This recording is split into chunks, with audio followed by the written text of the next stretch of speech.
It is a little bit chilly. It's a little chilly when you have it in your face, but otherwise it's fine. The only thing is, like, I think it's full and it's telling me that it's not. So hopefully it will level up or something. I still need. What is it saying that it's at? It's blinking and say add fuel. Oh. But it's up to, both of them are up to about here, so. Yeah, it probably just takes a little bit. Yeah. All right, let's head out. Do you want to do hoops first and then? It's kind of hard to access them. Do you know how to get onto them? Yeah, you just go around it. This trail we're riding today, we call it Bo's Loop. It was actually developed by the Bo here on the Kove. This first part we're riding along a transmission line. There's a lot of whoops along this transmission line that, you know, several 1, 2, 3, 4 feet high, and you do get the opportunity to catch some air. It's not too tight, so you can ride it on bigger bikes. I've seen a few people brave this even on GS's, but you can see the Kove here, even with the suspension set fully soft. You know, it looks very controlled. It tracks straight. Bo is catching a little bit of air here and there.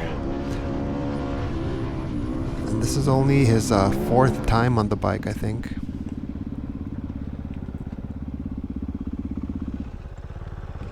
What's going on? First time on the hoops with this one. Yeah, I mean, I haven't taken it out. It's pretty soft. Now I'm kind of, you know, I mean, I have it set up for the softest possible. I figured that's where I started, and then I'll start pumping it up a little bit. Yeah, I mean, on your 890, you were probably as fast as any of the enduro bikes. It should be the same with that one, but oh yeah, but you might have gone a little bit too soft, right? Yeah, I don't know. We'll find out. We'll find out.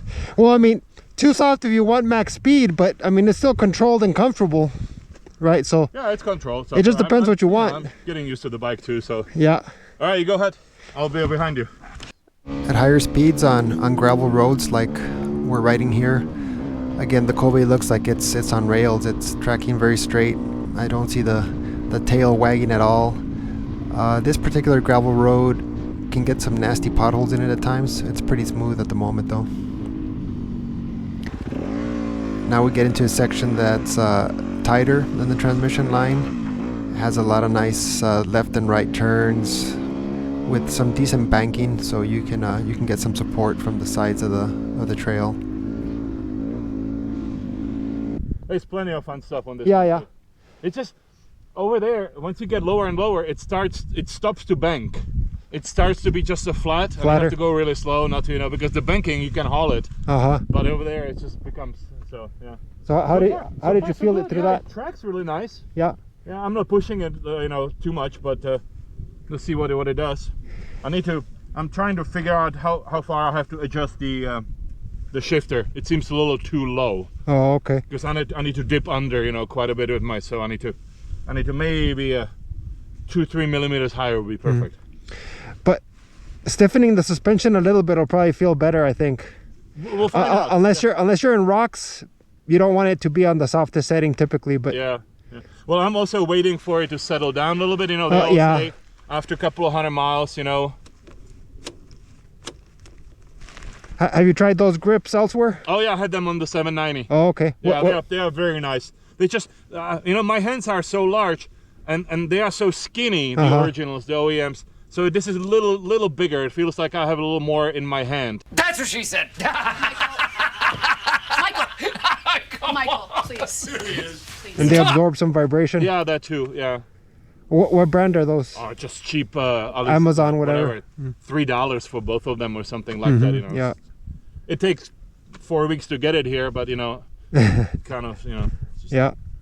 But so far, so good. Still showing me that I have no gas. So yeah, something's off with the sensor, it looks like. Yeah. Hey, well, you know, if I have to replace it, I'll just email them and they will send you another Yeah, one. let's see how that goes. It'll be a good experience. Oh yeah, I want to take majority of the part, except the motor, of course. But the tanks, you know, everything take apart, clean it up, make sure that it's all. Check the torque on a few bolts. Yep. They have a lot of marks on the torque. They do. bolt, I already checked the ones they are marked, and they seem okay. Yeah, so that's good. Some of them are too much for my taste. You know, in the front, when I was changing the wheel, putting the wheel on, they were asking for some huge numbers in Newton meters to tie it up. I was like, are you kidding me? I mean, it was so tight, so I didn't go all the way crazy, you know. But all right, let's go. After this ride, Bo did contact Gary over at GPX, who's the distributor for Kove in the US, and I'll show you Gary's response as far as the issue we were seeing here with the fuel sensor. I'll show you his response a little bit more towards the end of the video.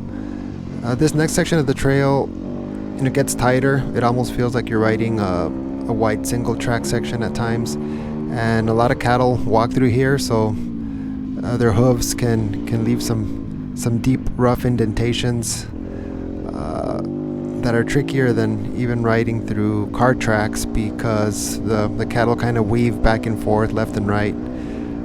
So it's pretty rough. I'm trying to show here how it does get pretty rough, and there's rocks embedded in it as well.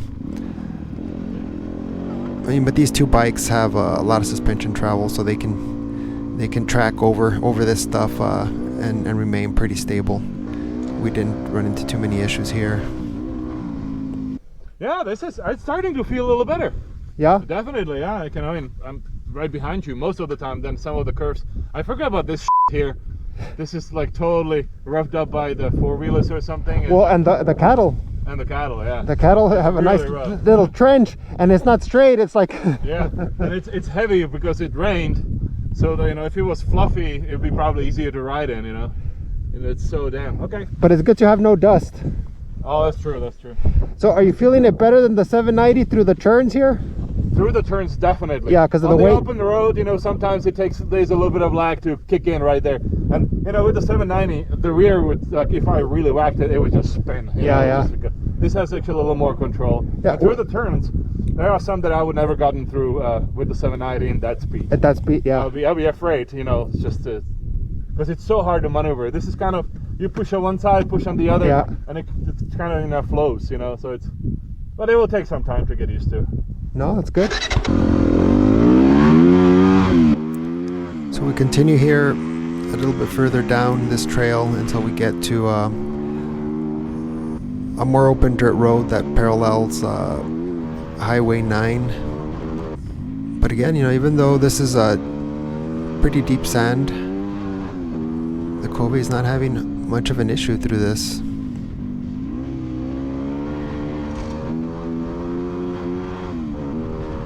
You can see there's some branches that we're breaking off with our handguards, so it's important to have some handguards on the Kove.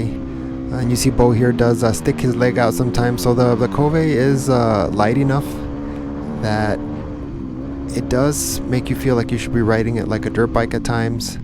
Where you're sticking your leg out does have some kind of impact on the stability of the bike, weighting the outside peg. Yeah, it can do. What's that? It can do. Oh yeah, it looks a lot nicer. It looks a lot more natural through that than the 890 did. Yeah, I agree. The 890 is just a big pig in comparison. Yeah, on some turns it was like, whoa, kind of drifting off line. Oh yeah. No, it's looking good. Yeah, looking good.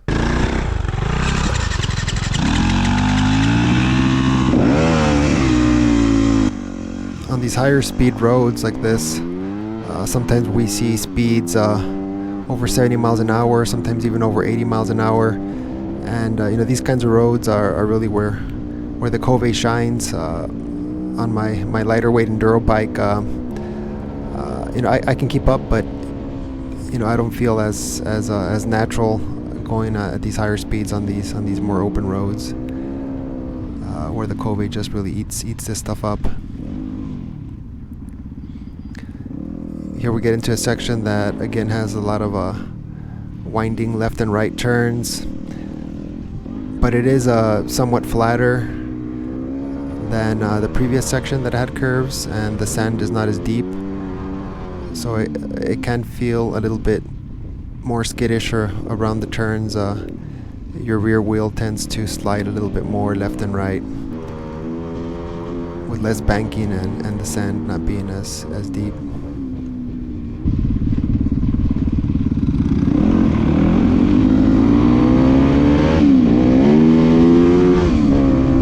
So yeah, doing sharp, slow speed turns like that is easy to do on the Kove. It kind of reacts like a dirt bike would in those situations. Was that loud backfire from your bike? Yeah, there's a little bit of something, yeah. Is that the first time it happens? Yeah, yeah. I think I loaded it out, I was in high revs, and I downshifted and going bang, you know, just really high. But I'm noticing this more and more, it loves to rev. Yeah, yeah. On the low, if I could just, you know, we'll see, I ordered the sprocket, the 51 tooth from Uncle Chang, Wang, whatever the guy is. So we'll see when it comes, I'll flop it and we'll see with what happens. Well, that'll help on the sandy climbs and stuff, on the slower stuff. Definitely, yeah. I don't drive this on a highway, you know. Yeah. They said you will lose like 3 miles or something, 4 miles. It just revs more, but you know, I mean, I don't care. You didn't need the 890 or the 790 because you were never going on long trips. Exactly. But it was just a great bike when it came out, and everybody wanted it. We bought it with my friend, and that was it, you know. So. Yeah, this is perfect for this stuff. I know. I was surprised how I got through most of Surfer's Loop. Yeah. It can, and if I get better, you know, if I practice more and get to know the bike a little better, adjust it to my ergonomics, it will get even better afterwards. How tall are you? 6 what? 6'2". 6'2"? And how much do you weigh? About 199.8, something like that. Okay. But yeah, so far so good. You said you added the foot pad? Yes, I did that. That was like $3. The grips? I put the grips on. I need to buy what's it called? Oh, the handguards. Oh, yeah. Because I'm getting sometimes when I'm cutting it too close to the bushes. Oh, yeah. It hits me. It hurts. It hit me hard last time, the bit that I took it on. Of a Kove. Oh, shit. Oh, those handguards are necessary. Just got nailed by a trunk. But on your first fall, you might break a lever, right? So. So I'm eventually gonna put shorties because I like shorties. Just 2 fingers. Yeah. So we'll see. I might even break this on purpose because that's exactly 2. I've seen people do that, yeah. I've seen some people struggle with the handguards that the pipe is kind of an odd size. It's a little bit... Oh, really? It's a little bit bigger than it's supposed to, so it's kind of flops around in there. So they had to put a sleeve that they made. Sleeve, okay. I'll research that. I saw for like 50-60 bucks on AliExpress, white ones that will match this. Yeah, they might have some that they're made especially for that bike, and then they'll fit. But that is next because I'm really feeling it when I get hit, you know. And then I'm gonna put the stabilizer in there. Yeah. I really want it. I think it's gonna make all the difference. And that's about it. Maybe 2 mirrors before, you know, if I go and have to have it registered, they will probably want a mirror too. Do your signals work? Oh yeah, everything works. Yeah. Everything works perfectly except except the fuel gauge. The fuel level sensor. You know, there might be air in it, you know, who the knows. I'll take it apart and see, you know. Well, my Ducati, I could never get the fuel level sensor to work after it failed, and $200 to get a new one. A few months it was failing again. Oh, really? So Ducati could not make one that worked on the Multistrada. Oh shit. Do you still have that bike? No, I sold it. I have a Concourse 14. Holy, that's a huge bike, but that's for a road. I mean, it's a... I love how that bike handles in the city. I understand why the cops have it, because it's so easy to maneuver in this at low speeds. It's really comfortable at low speeds, and then on the highway it wants to go 120.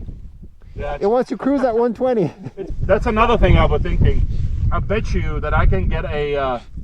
the lips? A little clip-on. Yeah, I have one of those. That will reflect it more this way, but all I really need is 2 inches, no more than that. And I think it's gonna make all the difference in sending the air over my helmet instead of right up here, you know. With dirt bikes, because you're going slower, it's not that big of a deal usually, but on the highway it's kind of annoying. Literally, I have ridden it 3 times so far because I have 0 time. And myself a couple of times. Okay, this is the 4th ride. So, you know, the KTMs, they had the huge problem with the headlight thing. It was cracking and you have to weld it back together because the whole assembly was falling down.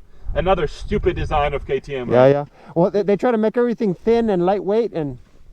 Oh, next one I want to do is the canister delete. Canister, yeah. Yeah, it's totally pointless on there. You can always put it back if you need to for emissions. Probably gonna get a couple of lighter things. Oh, new battery. I have one of those cells. What is it called? That very light. The lithium ion ones. Yeah, it will do the stabilizer, and then eventually I'm thinking I might put a something I can hold a GPS here. Yeah. Everride on YouTube, what he did is that he took a motorcycle tube, he cut 2 strips, cut some slots in it, and then wrapped it around the tower. And and put it over there? No, well, on the bottom. Oh, on the bottom. Around the tower and into the corners. No way it's gonna into the corners of the phone, and it doesn't move. It doesn't move? Because he, on the back, he puts Velcro. So Velcro against the tower? You know, they will be selling different There's parts. a guy on YouTube that has done tons of stuff to it, like graphics, and he's got a bunch of lights. I don't need any of that shit. But yeah, I don't like riding at night. I tried it once. I did this loop at night with the WR250R, and I had two auxiliary LED lights that are bright that I use for mountain biking. I said, okay, I did it once. It's not that enjoyable. Yeah, I know. It's much better to see, yeah. It's another adventure that I don't want to have. And then there was a bunch of drunk high school kids that had like a huge bonfire, and they were coming, against traffic. Yeah. I'm also thinking about deleting these and just put the, the breathers. The breathers in there. It's just because this is pain in the ass to deal with. Yeah, that's about it. I don't think this is all fine. That's tiny, small. Yeah. I might erase this. I mean, I don't know. We'll see how that, When you rode my bike, because you're heavier, the rear tire swallowed the... What? Swallowed the license plate. It was curled underneath. Are you serious? But I've done it on much harder, more technical trails. Look at his plate. Yeah.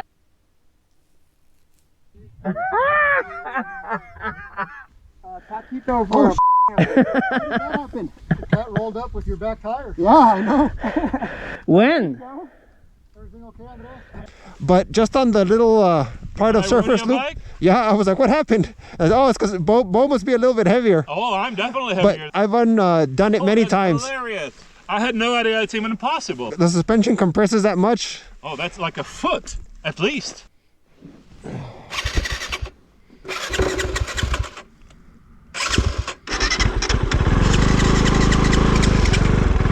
Open the throttle a tiny bit or put it in neutral, one of the two. Oh, it might be in one.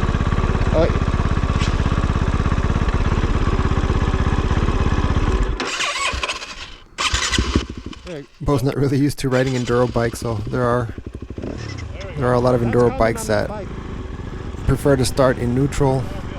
Although when warm, this bike usually does pretty good, but you do have to crack open the throttle a bit at times. So here we swap bikes, and we're back on the transmission line where we started. And yeah, the Kove felt great here. I mean, you can carry quite a bit of speed. Suspension does a great job with the large low frequency whoops that you run into here. And you can see here my arms and legs kind of pumping up and down as the bike is going through the whoops. It's really hard to tell on camera how big some of these whoops are unless you're looking at the bike in front of you, and you can kind of see it catching air. But yeah, I mean, like I said, Bo doesn't have as much experience on enduro bikes as I do, but I was able to keep up with the Kove very easily. This bike really is a lot of fun. I mean, it makes you feel like you're in a mini Dakar rally, in some of these sandy sections. I just hope the bike holds up. It's long-term reliability is a bit of a question. And let me show you the text that Bo sent me after this ride, where Gary does respond, and it seems like the fix is very easy. Gary at GPX says that after you remove the canister and some of the lines for the evap system, that air goes away. So it seems to be more of an issue with the evap emission system that Kove didn't really want to add, but had to try to make this bike legal. And I kind of ran out of battery shortly after this, but I did get to ride the bike on the street. I wanted to feel it at going through all the gears, and it's pretty smooth on the street. I mean, the transmission is not the smoothest transmission you'll find. It's not as refined as some other bikes I've ridden, but it's perfectly fine and usable. Feels stable on the road. The wind buffeting isn't too bad, and yeah, maybe I'll get a chance to ride it on the road a little bit longer on another ride. But and then we'll see if Gary's fix really addresses the issue that we're seeing with the bike and the fuel level sensor on this ride.